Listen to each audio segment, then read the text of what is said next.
First, let me congratulate co-honorees, you and Deborah Lee Jackman, for the great work that you do and for all your philanthropy.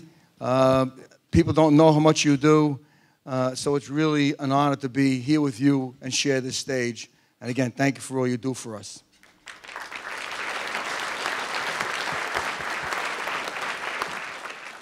I'd also like to thank you for actually getting my family here. You see, when I mentioned that I was going to be receiving an award, I got that blank stare again. Oh, Dad's getting another award. And that's pretty much the way it went. And then I figured I better take out the heavy artillery. And I says, well, the other honoree is Hugh Jackman. And then I got my daughters. What's the date? Got to get a babysitter. Who's driving? What time we have to be there? My daughter-in-law, who couldn't be here because she's at a convention, actually wanted to make a video tribute to you. But I drew the line. I says, that's really over the top. But thank you from Table 5 for getting everybody here. Really, really appreciate it.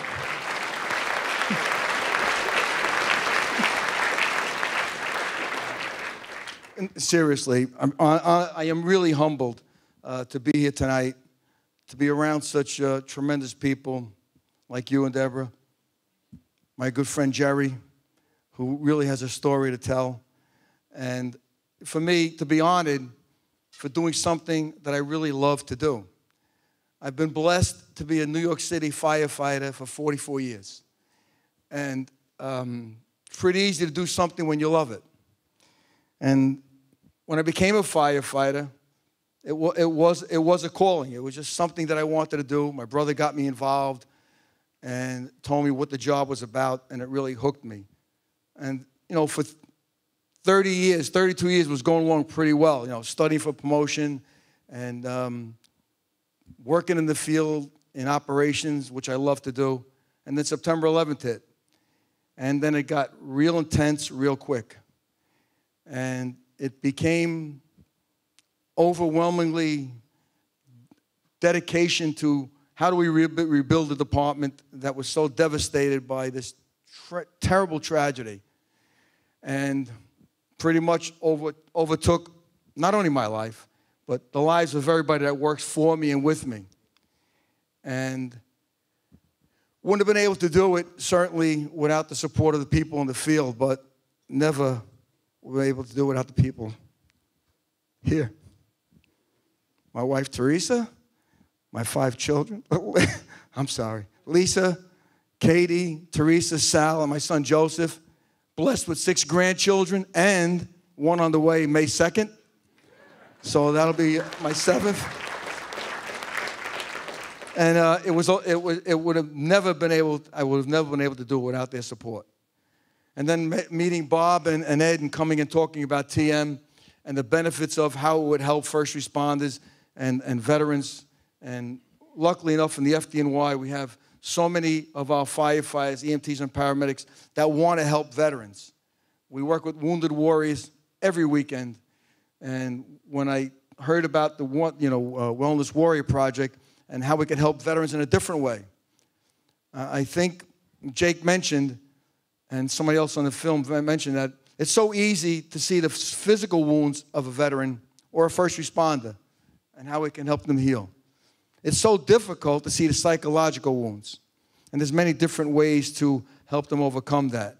And after September 11th, our department certainly faced those same difficult times, and our counseling unit expanded from 7 to 107 and even more peer counselors. So we've gone through that, and we're still going through it, 12 years later. So when they mentioned TM and how it could help, it was just another tool in the toolbox to help people cope.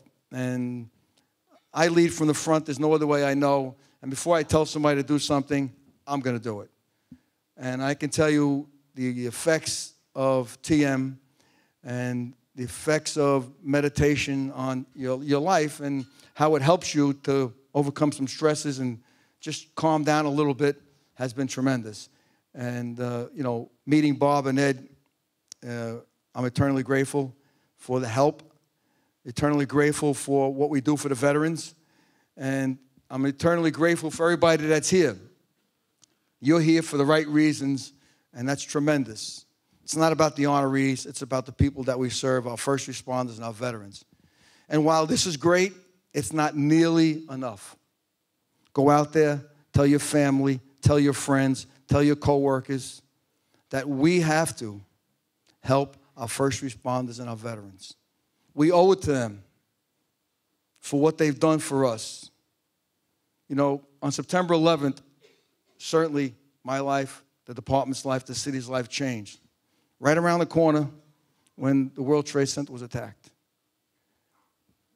A couple hundred yards from here, when this war started, I spoke to many young men and women who have been in the service, and they almost to a person said, we joined because of what happened on September 11th in New York City.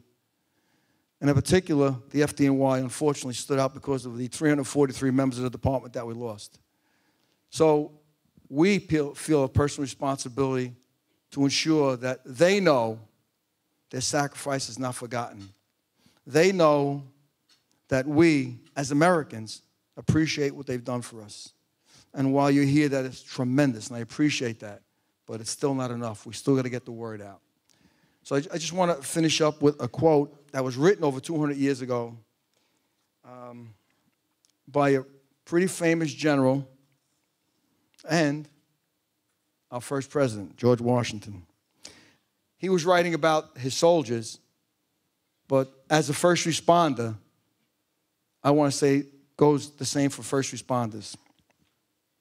The willingness with which our young people are likely to serve in any war, no matter how justified, shall be directly proportional to how they perceive the veterans of earlier wars were treated and appreciated by their nation. That still holds true today. So I want to thank you for being here tonight. I want to thank you for your help. Spread the word about the David Lynch Foundation, all the good work that they do. And keep up the good work. And may God bless our first responders and our veterans, and may He continue to bless the United States of America.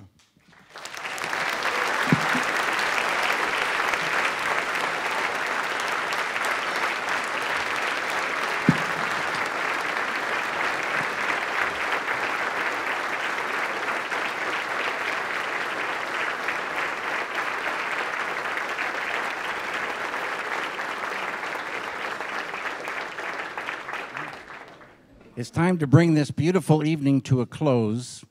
And tonight we've heard about the suffering of many, many people. We've also heard some very great and important news. That within inside every human being, there truly is a treasury within. Transcendental meditation is like being given a key that opens the door to that treasury. And that treasury is all positive. Within each one of us is unbounded intelligence, creativity, happiness, love, energy, power, and peace. And when we access that deepest level, we infuse some every time, we grow in that, and life gets better and better and better. And it gets so good, almost as good as the dessert you're going to get outside right after this. Have a wonderful night, everyone. Thank you for being here.